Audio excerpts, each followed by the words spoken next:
बेटे exercise 1.2 question number 2, इसका हम देखेंगे थर्ड पार्ट। ये वैल्यू करेक्ट कर लें, 0.0 था बेटे यहाँ पे। चलें जी, अब बेटे इस पार्ट में हमें क्या करना पड़ेगा कि सबसे पहले आपने ये जो पॉइंट है इसको ख़त्म करना आप लोगों ने। उसका क्या तरीका कार है कि पॉइंट की जगह बेटे आ जाएगा 1 और पॉइंट से इधर कितने डिजिट्स हैं 3, 1 2 3। जितने डिजिट्स होंगे बेटे उतने ज़ीरो आ जाएंगे। अगर 2 डिजिट्स होंगे तो 2 ज़ीरो, 3 होंगे तो 3 डिजिट्स। अब डेसिमल के बाद कितने डिजिट्स थे हमारे पास 1 2 3, 3 ज़ीरो आ जाएंगे। इस तरीके से बेटे हम क्या करते हैं, ये पॉइंट हम रिमूव करते हैं। चलेंगे, ये आ गया, फिर बन जाएगा ये 27/1000। अब बेटे इसके फैक्टर बनाएंगे 27 के और 1000 के। बल्कि ऐसा करें, पहले हम क्या करेंगे, इसकी पावर चूंकि नेगेटिव है, सबसे पहले आपने क्या करना होता है, नेगेटिव पावर को क्या बनाना, पॉजिटिव। उसका तरीकाकार प्रीवियस लेक्चर में, प्रीवियस क्वेश्चंस में आपको बताया था कि फ्रैक्शन को आप पलट देंगे तो ये नेगेटिव पावर क्या बन जाएगी बेटे, पॉजिटिव। 1000 बेटे ऊपर चला जाएगा और 27 नीचे आ जाएगा। उसके बाद हम इसके फैक्टर बनाएंगे 1000 के। जब हमने फैक्टर बनाए तो बेटे आ गया 10⁻³ 27 के हम ये देखें पीछे बना चुके हैं 27 के, ये देखें जी 27 के जब फैक्टर बनाएंगे 3 9 1 2 3 बेटे 3⁻³ आ जाएगा। ठीक है, तो जब पावर के ऊपर पावर्स आ जाए तो पावर्स आपस में क्या होती हैं, multiply. 10⁻³ multiply by 1/3, 3⁻³ multiply by 1/3। ये जो 1/3 है बेटे ये दोनों की पावर है। ठीक है, तो ये आपस में कैंसिल आउट हो जाएंगे बेटे, ये बात जाएगा 10/3। 10 को जब 3 पे डिवाइड करेंगे तो आपके पास ये आंसर आएगा। ये भी आंसर है बेटे और ये भी आपका आंसर है।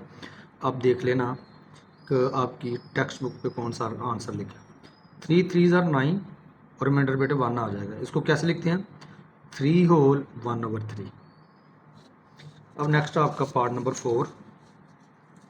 पार्ट नंबर 4 है जी, देखें जी, x⁻14 multiply y⁻21 multiply by z⁻35 over y की बेटे 14 और z की 7 है।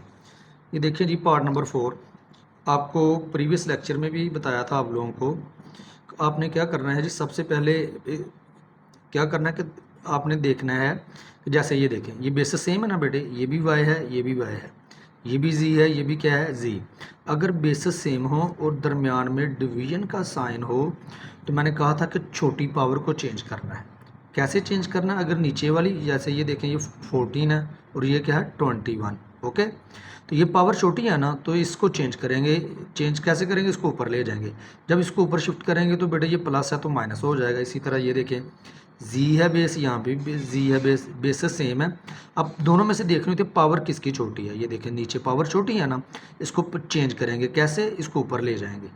अगर ऊपर वाली पावर छोटी होती, नीचे वाली बड़ी होती, तो फिर हमने ऊपर वाली पावर को नीचे लेके आना था। ठीक है, हमेशा छोटी पावर को चेंज करते हैं, ये आपने याद रखना है। चलें, ये पॉजिटिव तो ऊपर जाके क्या हो जाएगा, नेगेटिव। चलें जी, देखें कैसे करना है। ये बेटे इस वैल्यू को हमने एज इट इज़ लिखा। अब देखें ज़रा, x⁻14 y, ये 14 बेटे ऊपर जाके क्या हो जाएगा, माइनस। इसी तरह 7 भी ऊपर जाके क्या हो जाएगा, माइनस हो जाएगा। x बेटे 14, 21 माइनस 14 ये बेटे 7 आ जाएगा।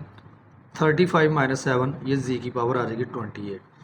ये हमारे पास जो 7th रूट था, यानी कि जो स्क्वायर रूट था उसकी वैल्यू गिवन थी वो था 7। तो जब बेटे हम स्क्वायर रूट को ख़त्म करेंगे तो ये जो 7 है ये 7th रूट है आपके पास, तो ये आ जाएगा 1/7। अगर यहाँ पे 5 होता 1/5, 3 होता 1/3, यहाँ पर जो भी वैल्यू होती वो 1 ओवर करके हमने लिखनी थी। अब चूँकि यहाँ पे 7 है तो लिखेंगे 1/7। तो क्या है, ये रूल आपने सीख रखा है कि पावर के ऊपर पावर्स आ जाएं तो पावर्स आपस में क्या होती हैं, मल्टीप्लाई। 14 बेटे मल्टीप्लाई हो जाएगा 1/7 से, 7 भी 1/7 से मल्टीप्लाई होगा, 28 भी 1/7 से क्या होगा, मल्टीप्लाई। 7 2 आर 14, 7 7 से बेटे कट गया, 7 4 आर 28। जो वैल्यूज़ हमारे पास बच जाएंगे, x⁻2 y⁻1, 1 ऊपर नहीं लिखते, z⁻4। ये इंपॉर्टेंट आपका इंपॉर्टेंट क्वेश्चन है, इसको अच्छे से देखना आप लोगों ने। ये देखें जी, बहुत आसान। ये देखें जी 25 है बेटे, सबसे पहले हम देखेंगे इसमें से करना क्या है हम लोगों ने। यहाँ पे एक 25 बड़ा नंबर है, ये भी 25 बड़ा नंबर है, ये भी 25 बड़ा नंबर है। तो इसके हम क्या करेंगे, फैक्टर्स बनाएंगे। जब हम 25 के फैक्टर बनाएंगे तो 5 क्या आ जाएगा, 2। सॉरी बेटे, 5 इस तरह 25 के बेटे फैक्टर बनाए, 5 आ गया। 5 का क्या मतलब है, 5 को 2 टाइम्स मल्टीप्लाई करें तो 25 आता है। इस नंबर को बेटे एज इट इज़ लिखा, 5 एज इट इज़। ये चूंकि 5 आपके सिंपलेस्ट फॉर्म में लिखा गया है तो इसके फैक्टर तो पॉसिबल नहीं है, ये हम वैसे ही लिख देंगे। इसी तरह यहाँ पे भी हमने 25 को क्या बनाया फैक्टर, यानी हमने क्या किया, जहाँ जहाँ बेटे 25 था वहाँ हमने उसके क्या बना लिए फैक्टर। फैक्टर बनाने के बाद हमने देखा कि जब पावर के ऊपर पावर्स आ जाएँ तो पावर्स आपस में क्या होती हैं, मल्टीप्लाई। चलें जी, 5 एज इट इज़ आ गया बेटे। ये जो 2 है n से मल्टीप्लाई भी होगा, 1 से भी मल्टीप्लाई होगा, ये 2 दोनों से मल्टीप्लाई होगा, ये बेटे आ जाएगा 2n प्लस 2 1 ज़ा 2। बाकी ये नंबर भी वैसे, आप ये देखें यहाँ पे क्या किया, बेसिस चूँकि सेम है, हमने पीछे लेक्चर में भी सीखा, अगर बेसिस सेम हो, दरम्यान में मल्टीप्लाई का साइन हो तो पावर्स बेटे ऐड होती हैं। तो हम क्या किया, 2n में बेटे 2 को ऐड कर दिया। अब 2 को पहले भी लिख सकते हैं, यानी कि 2 प्लस 2n भी लिख सकते हैं, लेकिन मैंने 2n को पहले लिखा और 2 को बाद में। चलें जी, अब देखें, ये भी देखें, बेसिस सेम है, दरम्यान में मल्टीप्लाई का साइन है, पावर्स क्या हो जाएंगी, ऐड। 2n प्लस 3 में इसकी पावर बेटे 1 है, वो 1 ऐड हो जाएगी। आप इस 1 को शुरू में भी लिख सकते हैं, ये आपकी मर्ज़ी है, इसमें कोई प्रॉब्लम नहीं है। माइनस पावर के ऊपर बेटे पावर्स आ जाएं तो पावर्स मल्टीप्लाई होती है, 2n प्लस 2। ठीक है जी। अब हम नेक्स्ट क्या करेंगे, ये देखें, फिर हमारे पास ये बेसिस सेम आ गई, इधर में मल्टीप्लाई, पावर्स क्या हो जाएंगी, ऐड। 2n प्लस 2 में बेटे ये 1 हम क्या, या फिर ये यूँ कर लेते हैं, ये देखें 5 रेज़ पावर 2n प्लस 2 है ना, इधर भी 5 रेज़ पावर 2n प्लस 2 है। हम क्या करते हैं, 2n प्लस 2 को क्या करेंगे, कॉमन ले लेंगे। जब बेटा हम कॉमन ले लेंगे तो ये आपके पास आ जाएगा, तो यहाँ बेटे हमारे पास बच जाएगा, चूँकि ये नंबर हमने बाहर ले लिया तो 5 बच जाएगा।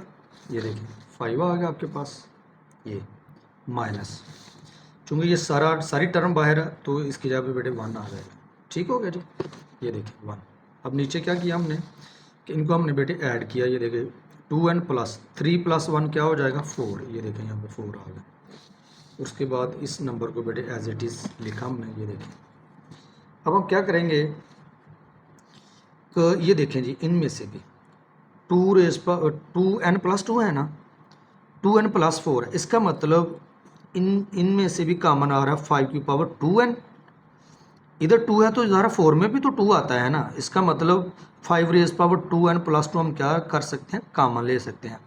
जब इन दोनों में से हम 5 rays power 2n plus 2 common लेंगे तो क्या बचेगा आपके पास, ये देखें 2n बेटे बाहर है ना, 4 में से 2 बाहर है तो कितने बच जाएंगे, 2 बच जाएंगे। 5 की पावर बेटे 2 आ गई। दोबारा देखें, ये हमने 2n प्लस 2 हमने क्या ले लिया, कॉमन ले लिया। 2n चूँकि बाहर था तो इसलिए नहीं यहाँ पे लिखा गया। 4 में से क्या कितने बाहर थे, ये दे 4 में से 2 बाहर था ना, 2 बच जाएगा। माइनस ये सारी टर्म बेटे हमने कॉमन ले ली तो यहाँ पे क्या बच जाएगा, 1। अब ये देखें, ये एक जैसी हैं, ये बेटे कट जाएगा और ये बचेगा हमारे पास 4। और नीचे देखें 5 का स्क्वायर बेटे तो 25 माइनस 1, इसको बेटे सॉल्व करेंगे तो 24 आ जाएगा। ये कैंसिल आउट हो रहा है, 4 1 ज़ा 4, 4 6 ज़ा 24। ये बेटे आपका आंसर है।